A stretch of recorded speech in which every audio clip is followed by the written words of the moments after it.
Hi hello. कैसे हैं आप सभी लोग। उम्मीद करते हैं आप सभी लोग बेहतर होंगे और अपनी तैयारी भी बेहतर कर रहे होंगे। जैसा कि आप थंबनेल में देख चुके हैं सभी लोग कि आज हम लोग पढ़ने वाले हैं इतिहास का वर्गीकरण। ठीक है। टॉपिक हमारा हर एग्जाम के लिए इम्पोर्टेंट है। देखिए होता क्या है, अगर हम कोई भी एग्जाम देते हैं तो क्या हमारा इतिहास चेंज हो जाता है? नहीं चेंज होता है। क्योंकि जो हमारा इतिहास होता है ये प्राचीन समय में जो भी घटनाएं हुई होती हैं उनका साक्ष्य होता है, उनका प्रूफ होता है। क्या आप महमूद गजनबी को चेंज कर दोगे? नहीं। क्या आप महाराणा प्रताप को चेंज कर दोगे, इनका नाम बदल देंगे? नहीं। तो एग्जाम कोई भी अगर इतिहास का हमारा क्वेश्चन रहता है तो क्वेश्चन यहीं से बनने प्रारंभ हो जाते हैं। ठीक है। तो चलिए क्लास को प्रारंभ करते हैं बिना टाइम वेस्ट किए। फर्स्ट टॉपिक हमारा क्या रहेगा, इसमें इतिहास का वर्गीकरण हम लोग पढ़ने वाले हैं। तो इतिहास का वर्गीकरण हम लोग तीन प्रकार से करते हैं। देखिएगा, ध्यान से समझिएगा और सभी लोग क्लास को अच्छे से अटेंड कीजिएगा। इतिहास का वर्गीकरण कितने भागों में किया जाता है? तीन भागों में किया जाता है। कितने भागों में किया जाता है? तीन भागों में किया जाता है। कौन कौन से भाग रहते हैं तो देखिएगा। प्रागैतिहासिक काल पहला कौन सा भाग है? प्रागैतिहासिक काल। दूसरा हमारा भाग है, इसमें कौन सा रहेगा? आर्ध ऐतिहासिक काल। आर्ध ऐतिहासिक काल। ध्यान से समझते हुए चलना है कि इतिहास का वर्गीकरण तीन प्रकार से किया जाता है। पहला भाग जिसमें हमारा है प्रागैतिहासिक काल, दूसरा भाग है आद्य ऐतिहासिक काल और तीसरा पार्ट हमारा रहेगा ऐतिहासिक काल। क्या रहेगा? ऐतिहासिक काल। अब देखिए, ऐतिहासिक काल को हम लोग और क्या कहते हैं? तो इसको हम लोग आधुनिक इतिहास भी कहते हैं। क्या कहते हैं? आधुनिक इतिहास भी कहते हैं। या फिर इसको एक नाम और दिया जाता है वर्तमान इतिहास। क्या कहते हैं? वर्तमान इतिहास। यहां तक सभी को समझ में आया कि इतिहास का वर्गीकरण हम लोग कितने भागों में करते हैं? थ्री पार्ट्स में करते हैं। कौन कौन से पार्ट्स हमारे हो गए? फर्स्ट है इसमें प्रागैतिहासिक काल, सेकंड हमारा आद्य ऐतिहासिक काल और थर्ड हमारा है ऐतिहासिक काल, जिसको हम लोग कहते हैं आधुनिक इतिहास या वर्तमान इतिहास।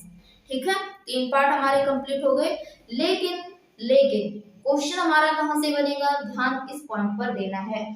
तो देखिए, क्वेश्चन हमारा जहां से बनेगा वो पॉइंट हमारे ये रहे। ठीक है। अब देखिए, प्राग ऐतिहासिक काल में आइए। First point, first of all हम जानेंगे कि इसकी परिभाषा क्या है। यानी प्राग ऐतिहासिक काल हम लोग किसे कहते हैं? सबसे बेसिक पॉइंट है और सबसे ही इंपॉर्टेंट पॉइंट है हमारा वर्गीकरण से। तो देखिए, प्राग ऐतिहासिक काल किसे कहते हैं? जिसका हमें कोई लिखित साक्ष्य नहीं मिला। किसे कहते हैं? जिस काल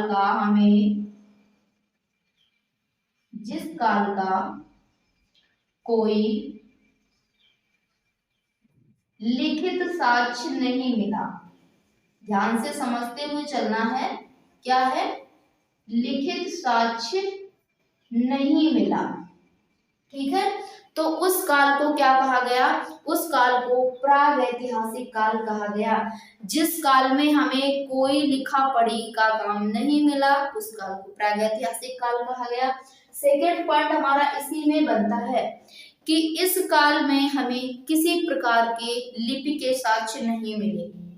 लिपि तो सभी लोग समझते हैं ना कि लिपि किसे कहते हैं?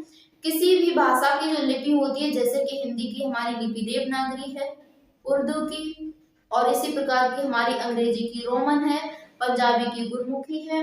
ये लिपियां होती हैं, प्रत्येक भाषा की अपनी एक लिपि होती है। तो इस काल में हमें किसी प्रकार के लिपि के साक्ष्य नहीं मिले। क्या मिला? तो इस काल में हमें पुरातत्व साक्ष्य मिले। क्या मिले? पुरातत्व साक्ष्य मिले। अब कंफ्यूजन हमारी कहां पर हो गई कि अब पुरातत्व साक्ष्य तो मिले हैं लेकिन हमें पुरातत्व साक्ष्य नहीं पता है कि क्या होते हैं। तो पुरातत्व साक्ष्य का मतलब क्या होता है, इसमें आप पूरा देखिए, ये वर्ड हमारा जो दिया गया है पुरा, इसका अर्थ आप निकालिए, आपको ये डेफिनेशन पूरी समझ में आ जाएगी। पुरा का मतलब क्या होता है, पत्थर होता है, ठीक है। पुरा का यानी प्राचीनतम जो पत्थर होते हैं उसे पुरा पाषाण काल कहते हैं। तो पुरातत्व साक्ष्य मिले हैं, यानी पत्थरों पर कुछ साक्ष्य मिले हैं, लेकिन लिपि के कोई साक्ष्य नहीं मिले हैं, ठीक है। तो पुरातत्व साक्ष्य मिले हैं और इस काल में कोई लिखित साक्ष्य नहीं मिले थे। थर्ड हमारा पॉइंट क्या है इसमें, कि इस काल में हमें क्या मिला है, कोई भी लिपि के साक्ष्य नहीं मिले हैं, लिपि के साक्ष्य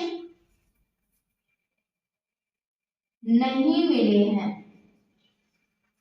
ध्यान रखना है, अगर क्वेश्चन हमारा दिया जाता है एग्जाम में कि ऐसा कौन सा काल रहा है जिसमें हमें किसी प्रकार के लिपि के साक्ष्य नहीं मिले, तो बताइए हमारा कौन सा काल हो गया है, प्राग ऐतिहासिक काल, ठीक है।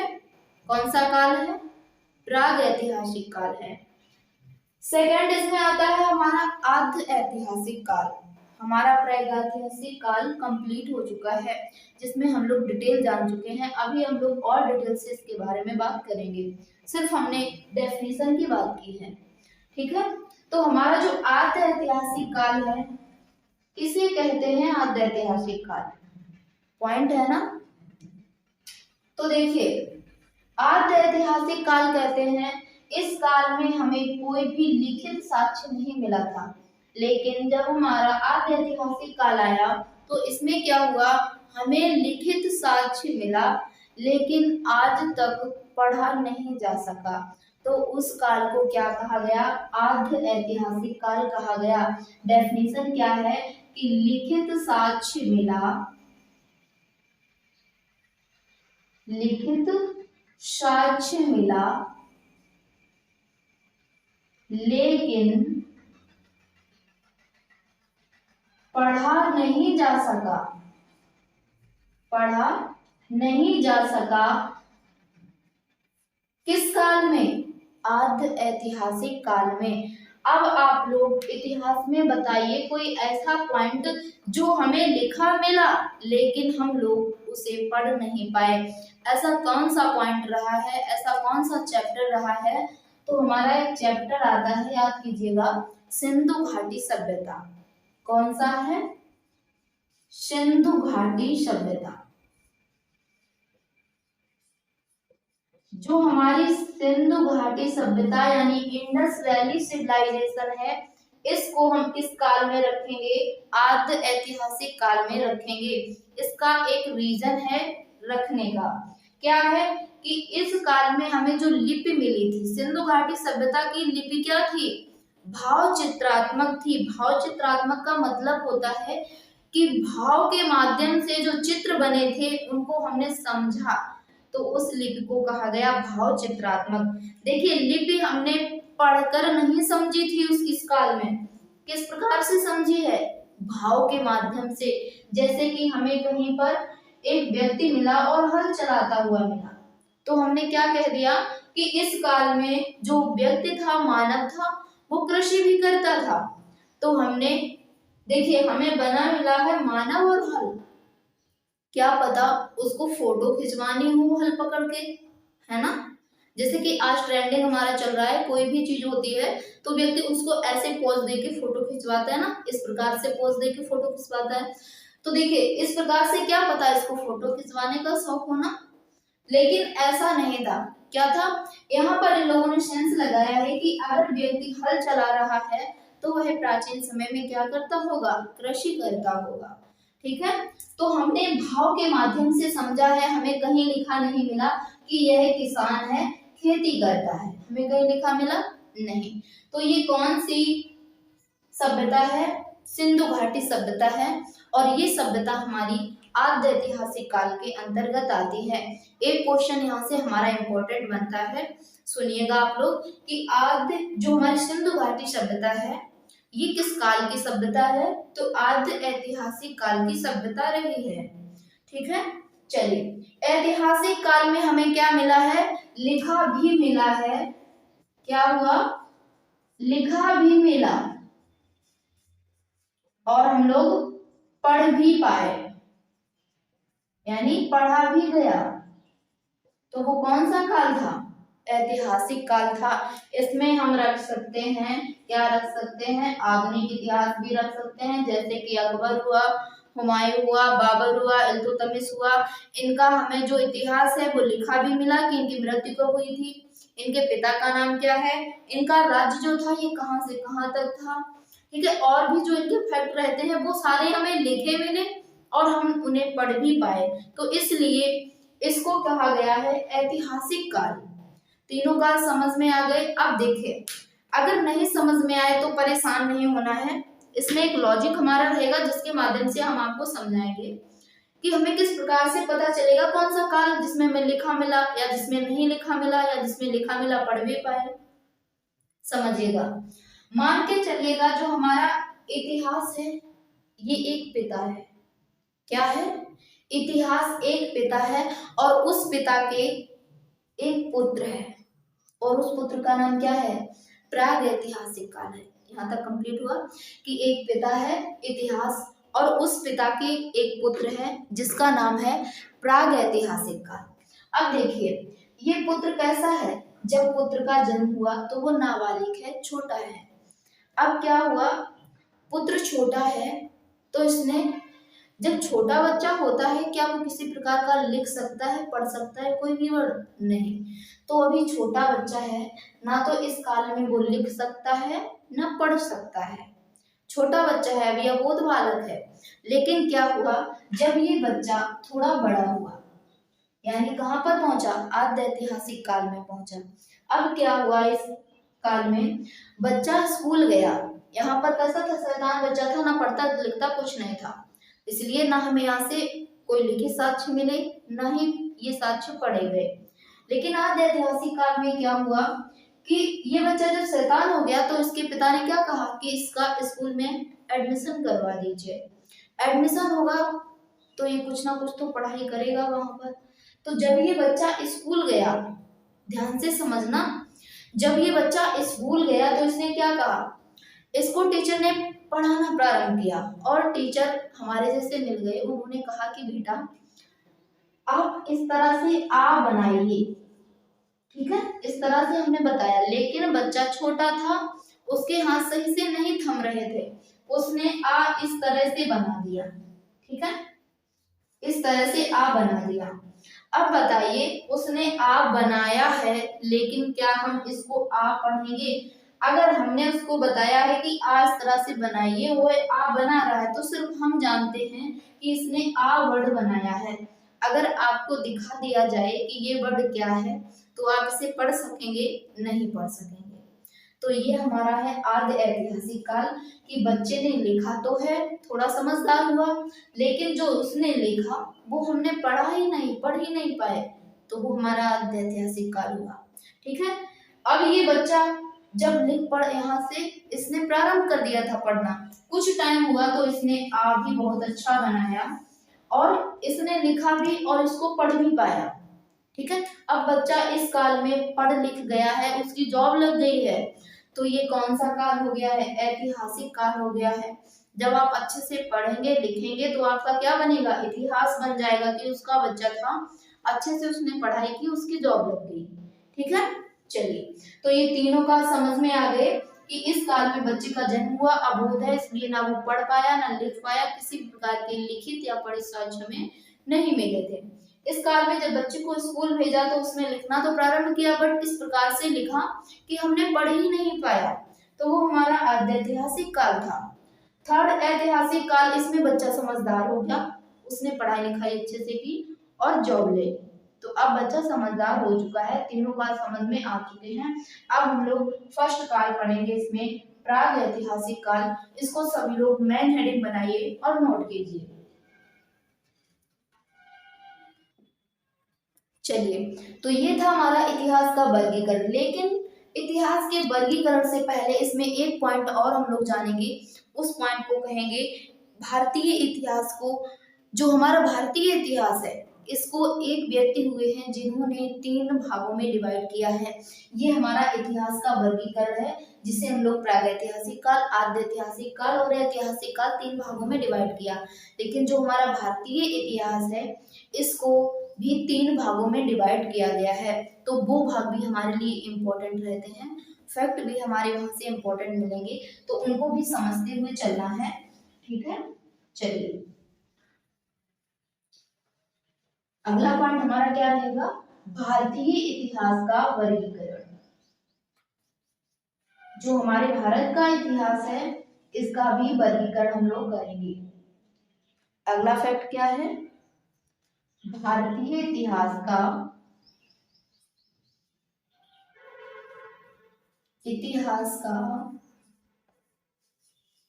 वर्गीकरण। ठीक है, वर्गीकरण। तो एक व्यक्ति हुए हैं, बहुत ही फेमस व्यक्ति हुए हैं, जेम्स मिल। उनका नाम क्या है, जेम्स मिल उनका नाम है। और ये आधुनिक इतिहास के जनक भी कहे जाते हैं। क्या है, जेम्स मिल। नाम क्या है, जेम्स मिल इनका नाम है। और इनकी एक पुस्तक है उसका नाम क्या है, हिस्ट्री ऑफ ब्रिटिश इंडिया। ये पुस्तक किसकी है, जेम्स मिल की है। पुस्तक का नाम लिख लीजिए, क्या है, हिस्ट्री ऑफ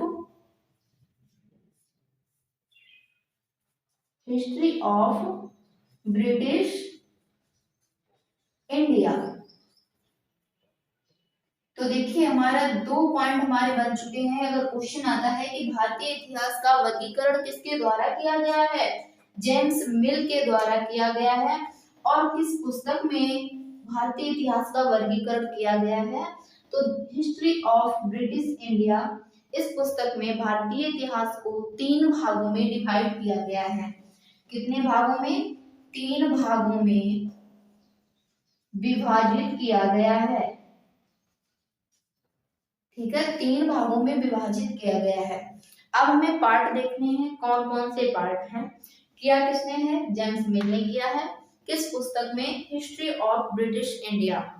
अब देखिए 3 भाग कौन कौन से हैं। पहला भाग है हमारा प्राचीन भारत। कौन सा है, प्राचीन भारत। दूसरा भाग है हमारा मध्यकालीन भारत। मध्यकालीन भारत। और ये है हमारा आधुनिक भारत। कौन सा है, आधुनिक भारत। तो भारतीय इतिहास को 3 भागों में डिवाइड किया गया है, प्राचीन भारत, मध्यकालीन भारत, आधुनिक भारत। ठीक है, अब देखिए जो ये नाम दिए गए हैं इसको एक और नाम से जानते हैं। क्या है, जो हमारा ये प्राचीन भारत है इसको क्या कहते हैं, हिंदू काल के नाम से भी जाना जाता है। किसके काल के नाम से, हिंदू काल के। अगर क्वेश्चन आता है कि हिंदू काल किसे कहते हैं, तो प्राचीन भारत को हिंदू काल कहा जाता है। जो हमारा मध्यकालीन है इसमें हम लोग क्या पढ़ते हैं, मोहम्मडन के बारे में पढ़ते हैं। जैसे अकबर हुआ, और भी में मोहम्मडन व्यक्ति हुए ना बहुत सारे, तो इसको क्या कहेंगे, मुस्लिम काल कहेंगे। क्या कहेंगे, मुस्लिम काल कहेंगे। यहाँ तक सभी को समझ में आया। जो हमारा आधुनिक भारत है इसको ब्रिटिश काल कहते हैं, ब्रिटिश काल, या फिर इसी को कहते हैं अंग्रेजों का काल। क्या कहेंगे, अंग्रेजों का काल। तो ये सारे फैक्ट समझ में आ गए आप लोगों को कि प्राचीन भारत इसको हिंदू काल कहा जाता है, मध्यकालीन भारत इसको मुस्लिम काल कहा जाता है, आधुनिक भारत इसको ब्रिटिश काल या फिर इसको कहते हैं अंग्रेजों का काल। ठीक है, और ये तीनों भाग हैं जो हमारे भारतीय इतिहास के भाग हैं। भारतीय इतिहास को जेम्स मिल ने विभाजित किया है अपनी पुस्तक हिस्ट्री ऑफ ब्रिटिश इंडिया में। ठीक है, ये पॉइंट हमारा समझ में आया। देखिए जितना हो सकता है आप बोर्ड पर ही याद करने का प्रयास करें। कोई भी चीज होती है जब आपको समझाई जाती है उसी टाइम याद करने का प्रयास करें, क्योंकि जो काम हम लोग पीछे छोड़ देते हैं वो काम हमारा अधूरा रह जाता है। ठीक है, जितना याद होता है बहुत अच्छी बात है, नहीं होता है कोई बात नहीं है, परेशान नहीं होना है। देखिए परेशानी का मतलब क्या होता है, परेशानियां सबकी जिंदगी में आती हैं, ये नहीं कि आपको याद करना है आपकी लाइफ में बहुत बड़ी परेशानी आ गई, ऐसा नहीं है। परेशानियां जितना भी आएंगी, यानी कह सकते हैं ये याद करने में जितनी आपको परेशानी आएगी, अगर आपने आज इस परेशानी से लड़ लिया तो कल आपको इस परेशानी से पीछे नहीं हटना पड़ेगा। ठीक है, जिस परेशानी को आप छोड़ देते हो वही परेशानी आपको पीछे से रनिंग करने लगती है, आपके पीछे दौड़ने लगती है वो परेशानी। देखिए क्या होता है, कोई भी समस्या होती है वो एकदम कुत्ते की जैसी होती है। आपको देखा कि समस्या ने कि आपके पीछे हमें चलना है, तो आपने क्या किया, आपने समस्या को देखा, समस्या ने आपको देखा, तो समस्या आपके पीछे दौड़ना प्रारंभ हो जाती है। समस्या एक कुत्ते जैसी होती है, जिस प्रकार से आप कुत्ते को देखते हो कि कुत्ता हमारे पीछे दौड़ने के लिए आ रहा है, तो आप भी दौड़ देते हो आगे के लिए। तो कुत्ता क्या करता है, वो कहता है कि शायद ये व्यक्ति हमसे डर गया है, तो वो आपको दौड़ाने लगता है। इसी प्रकार से समस्याएं हमारे जीवन में कुत्ते जैसी होती हैं। जितना आप समस्याओं से भागोगे, समस्याएं आपके पीछे उतना ही भागेंगी। ठीक है, तो समस्या का समाधान निकालिए, उसके आप भागिए मत उसको देखकर। क्या होता है, अगर आप कुत्ते को देखकर भागोगे तो वो आपके पीछे भागेगा। अगर कुत्ते को आपने आता हुआ देख लिया कि ये हमारे पीछे भागेगा, आपको पहले से शक हो जाता है ना किसी को देखकर कि हाँ ये व्यक्ति हमारे पीछे भागने वाला है, तो आपने क्या सोचा, आप तुझे पहले देख लेता हूँ। ठीक है, तो अब कुत्ता क्या करेगा, पीछे लौट जाएगा, पीछे लौटेगा ना। तो इसी प्रकार से अगर आपने समस्याओं से लड़ना सीख लिया, आपने समस्या को बोल दिया कि आप पहले तुझे देख लेते हैं, तो वो समस्या आपको कभी पीछे नहीं छोड़ सकती है, आप उस समस्या से पार हो जाएंगे। ठीक है, ये 100% श्योर है, सच है। ठीक है, तो समस्या से भागना नहीं है, समस्या से लड़ना है। ठीक है, तो चलिए नेक्स्ट पॉइंट पर देखेंगे हम लोग। प्राग ऐतिहासिक काल हमने बताया कि इसको हम लोग डिटेल से पढ़ेंगे। कौन सा पढ़ेंगे, प्राग ऐतिहासिक काल।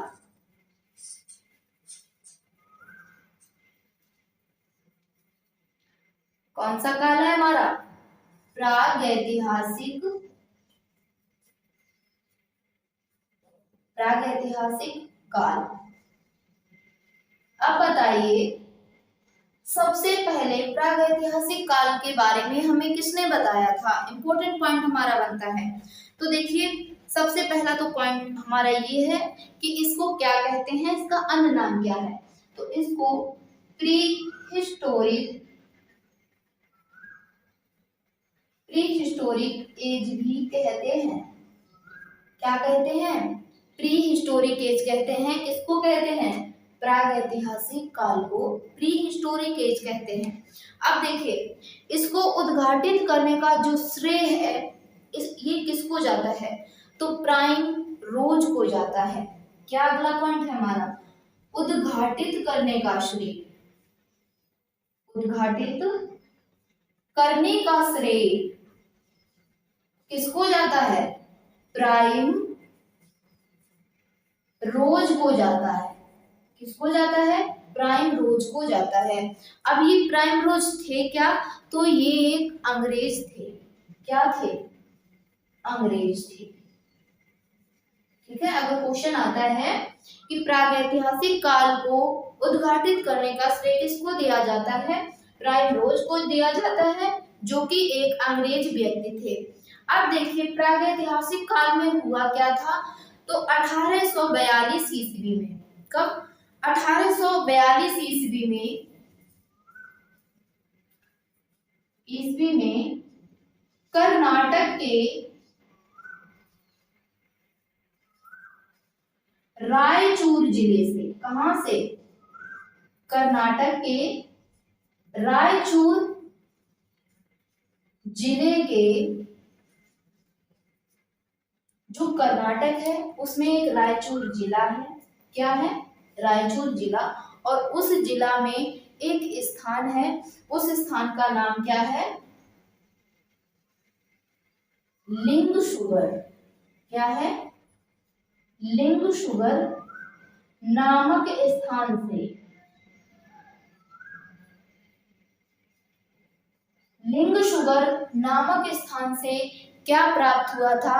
तो पत्थर के औजार प्राप्त हुए थे। याद रखना है, लिंगशुगर नामक स्थान से क्या मिला था?